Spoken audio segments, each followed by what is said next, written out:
Guys, welcome back to Southern Extreme TV. Thank you so much for hanging out with me on my channel. It is October, and that means that the coyotes are running absolutely stupid. So it's time to get out in the woods and start calling with that Fox Pro and see if you can get those coyotes to come in. In today's video, I want to talk about some gear, some different gear that you may be looking to upgrade to, or possibly be on the fence of whether you should buy it or not buy it.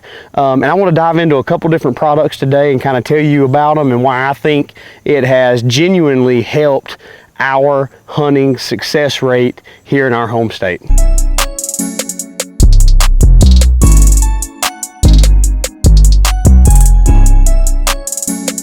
So guys, I absolutely love product reviews, but I love product reviews that are actually meaningful.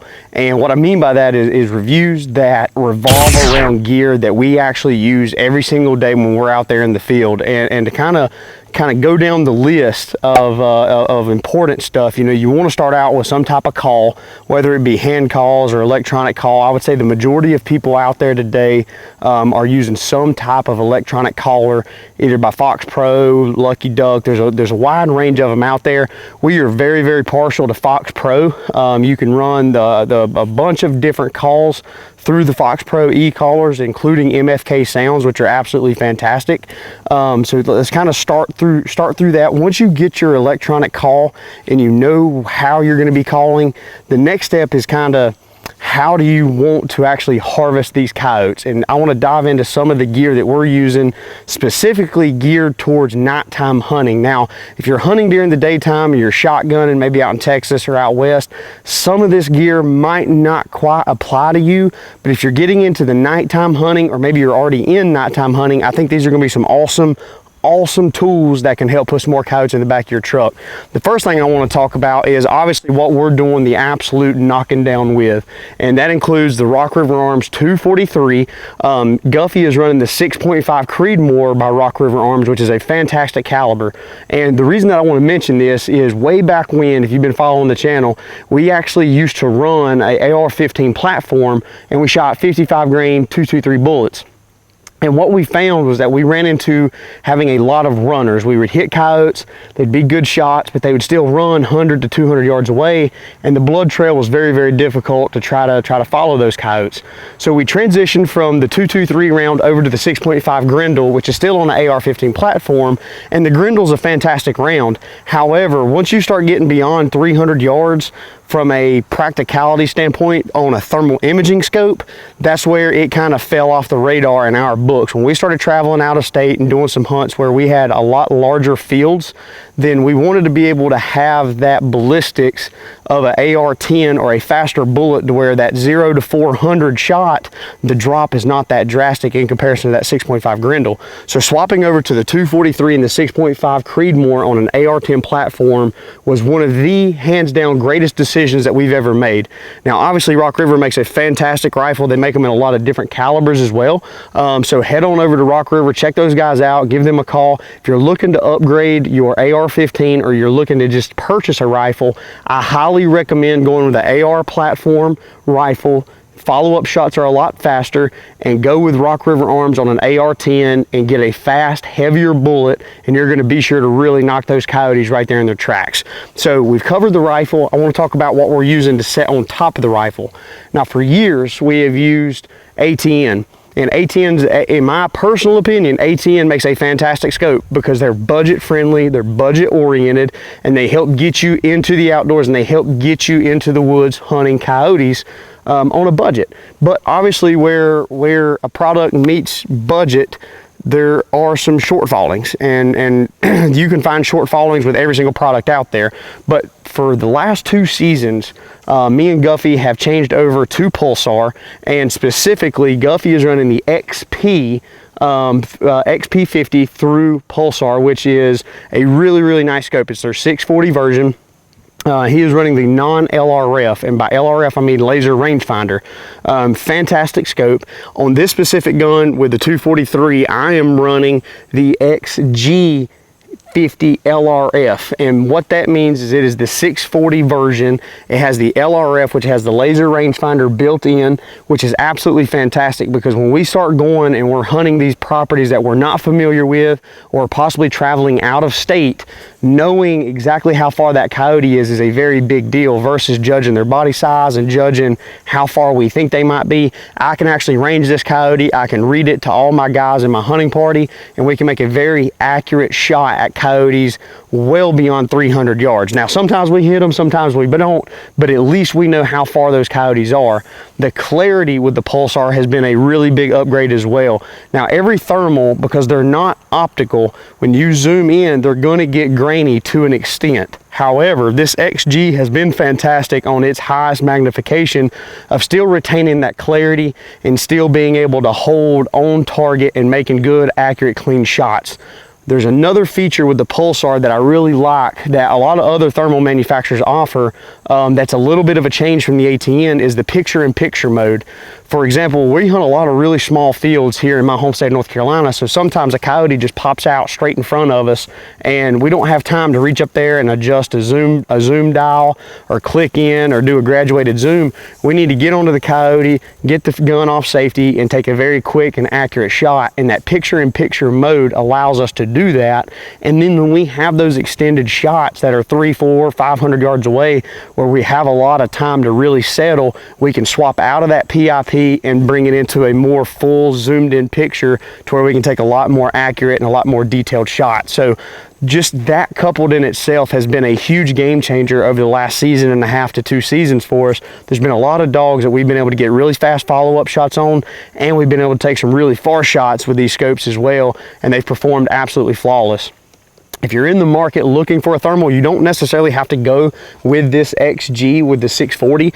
You can actually go with the 384 version by Pulsar. They make fantastic scopes, and they make them for all different price ranges and different budgets as well. So if you're in the market looking for maybe not even a Pulsar, maybe you're looking for an AGM or maybe an iRay, go over to shopapexpredator.com. They are a huge dealer for just about anything thermal and night vision hunting. They can help get you outfitted in the right gear for your area and for your budget price point. So again, we've talked about the firearm, we've talked about the thermal, we've upgraded both. Huge methods of upgrade to help us put more fur in the back of our truck. Now, just working down the line, let's talk about what this gun is sitting on. Obviously, if you're new to the thermal game, you're seeing all these people in a lot of these photos standing up behind tripods or kneeling behind tripods, and it can be a little overwhelming. And for the longest time, me and Guffey ran a Slick SLIK tripod. It's a fantastic tripod. It's lightweight, it's durable, and for us, most importantly, is it was very budget friendly. But again, where that budget meets the product, you also have shortfallings, just like I mentioned with the ATN and some of the lower priced thermal imaging scopes. You find the same thing with tripods. Since January, we made a switch from those Slick tripods and ball heads over to the Fat Boy. We are running Fat Boy tripods and Fat Boy ball heads, and I want to be specific about the ball head as well. I'm very particular about the head that I am running on my weapon, because I want it to be smooth and I want it to be solid, because for me, filming in that scope, I want to make sure that you guys have a very clean and accurate picture whenever I'm moving around out in the field looking for those coyotes. I don't want it to be jumbling around, and that's a selfish priority for me.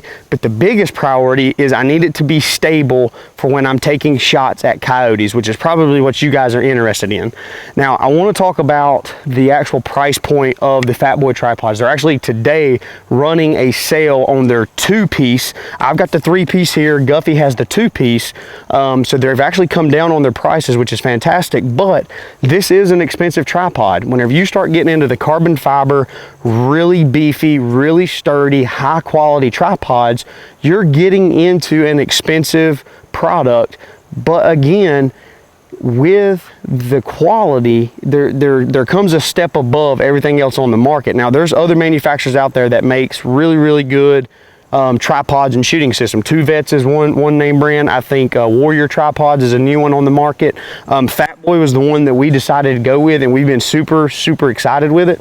And I'm gonna tell you that I was very skeptical. We've killed a lot of coyotes off those slick tripods for around $100 to $150 worth of tripod, and I was a little skeptical, thinking that you could make that much of an investment or that much more of an upcharge for a tripod for it to make a little bit of a difference. Well, I'm gonna be honest with you, it's not a little bit of a difference. Taking those shots at coyotes beyond 200 yards, and not even at 200 yards and beyond, but even taking those shots at 100 yards is very simple, and the actual talent that I feel like I have behind a more stable tripod is fantastic. Those shots that we were missing at 80 to 130 yards, where it was a very quick rapid shot, you're trying to get on them, where you look back at the footage and you're still slightly moving a little bit, those days are gone. When we get onto this Fat Boy tripod, and I've got the invert 60 ball head here, I can do a very simple quick adjustment. And the good thing is you've got all different ranges of movement, which is very big for me, because we're not hunting, a lot of times we're not hunting very flat pieces of property. We have properties that have a lot of rolls, a lot of hills, and a lot of contours. That in itself has been one of the greatest game changers for us on making accurate shots, and definitely putting more coyotes in the back of the truck. So if you're on the fence as to whether to pull the trigger on an expensive, high quality carbon fiber tripod, I highly recommend it. Buy once, cry once. Have it. It is 100% worth it, and I promise if you don't pull the trigger, you're going to be kicking yourself on down the road whenever you have to make that investment again. But I'm telling you, go check out Fat Boy. Apex Predator is another dealer for all things Fat Boy. Tripods, ball heads, you name it, they got it, and they can help get you outfitted with exactly what you need. So we've kind of covered the entire spectrum of what we're actually doing the knocking down with, and all of this stuff has been somewhat upgraded within the last 3 to 4 years. Mainly we started with the rifle, going from an AR-15 over to an AR-10 platform. Then we went from the slick tripods over to the Fat Boy tripods, and then from there we moved over to the Pulsar as well. And Guffey made a switch over to Pulsar a little bit before I did, but again, we were killing dogs with the ATN, didn't really see a reason to change, and there still arguably wasn't a reason to change, other than the real small nitpicky things that this scope offers that allows us a greater advantage at harvesting those coyotes. So again, this entire package right here is an awesome way to upgrade your coyote hunting game, or if you're getting into it and you want to go all in, this is a fantastic setup for you to start coyote hunting. Now I want to talk about some of the minor details and some of the smaller things that we've used in our arsenal that has really helped and become a game changer for us. First thing I want to talk about, I'm gonna take it out of this pack, and I'll cover this pack here in just a second, is a thermal scanner. This right here is the Pulsar XG35, and I don't want to just keep harping on Pulsar. Guffey is actually running an AGM scanner, but I want you to take note that we are both running thermal scanners now, and in the past, you guys have not seen us running thermal scanners. In our mind, we've done all of our scanning and all of our hunting off of our main scope. And don't get me wrong, we killed a lot of dogs, and we've done had a lot of success doing that. However, when we actually picked up a thermal scanner, the rate of which the number of dogs increased was mind-blowing. Being able to confidently walk into a set and know if there's an animal in the field while you're walking in is a very big deal. I cannot express how important that is, because just because you get out of your truck and you think that you don't see anything, those coyotes are very good at hiding, and there are a lot of times we'll be walking into a field and there'll be 1 to 2 or 3 coyotes already out there feeding, mousing around. We can stop where we're at, not blow them out of there, set the Fox Pro down, turn the call on, get them to make an advancement, and then we can take a shot on them. Sometimes if we've already boogered them a little bit, at least we know, hey, we boogered a coyote, he took off into the woods, we have time to get set up on our tripod, potentially take a shot at the dogs leaving the field, or potentially get set up without pushing them too far away to where we can try to call them back in. But again, the thermal scanners are a huge factor. And you don't need a fancy thermal scanner by no means. This right here is their 640 model by Pulsar. Again, this is the Axion XG35. Guffey has the Sidewinder in the lower quality version. I think the 384 is what he has. And I'm gonna be 100% honest with you guys. Guffey sees coyotes way before I do. Guffey will see the coyotes 9 times out of 10 first before I ever know they're in the field. And not saying that it's an advantage with the AGM, he's just very good at spotting those coyotes. But again, the scanner he has did not break the bank. Again, if you're looking for something along those lines to help upgrade your arsenal for shooting coyotes, go over to Apex Predator. These guys carry everything that I'm talking about today. But again, thermal scanners are a game changer. If you've got the scope, you've got the tripod, you have the rifle, you're looking for that extra edge to put more dogs in the back of your truck, go pick you up a scanner. I promise you, you're not going to regret it. Now, let's dive into this little puppy that's on my chest here that you guys can see. This is actually made by Alaska Guide Creations and was not actually designed for a coyote hunting pack. This was actually designed for a concealed carry pack for people who are traveling through Alaska, maybe fly fishing, hiking, glassing, whatever the case may be. But we had this great idea, and if you guys been keeping up with the channel on the deer hunting and the turkey hunting side of things, you know that I've been using Alaska Guide Creation bino harnesses for the last 10 years, and they make a fantastic product.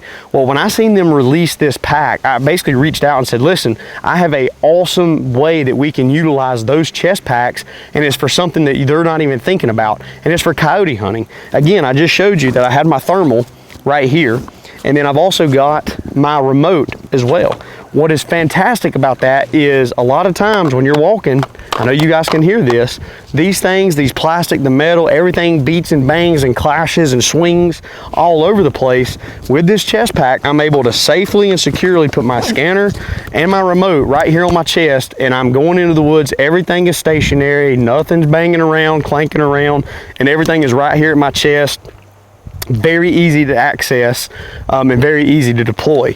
So I want to talk about some other things that is really nice about this specific chest pack. Not only can I get my thermal scanner in here, my remote for my Fox Pro, but I can also carry things like my extra batteries for my thermal scanner, which is a very big deal. If you're going on those long late night hunting trips and you're burning through that scanner, it's always nice to be able to have those extra batteries. And again, they're not in a big heavy book bag, they're in a chest pack that's right here. All of this stuff is gear that is not necessarily needed to kill coyotes at night, but it's gear that you can upgrade to, or potentially just jump all in if you're looking to get into coyote hunting at night and go ahead and just hit the ball and take off running with it. Guys, all this stuff is fantastic gear. I promise you, we have been testing it and running it, and we absolutely love this stuff. So hopefully you enjoyed this video.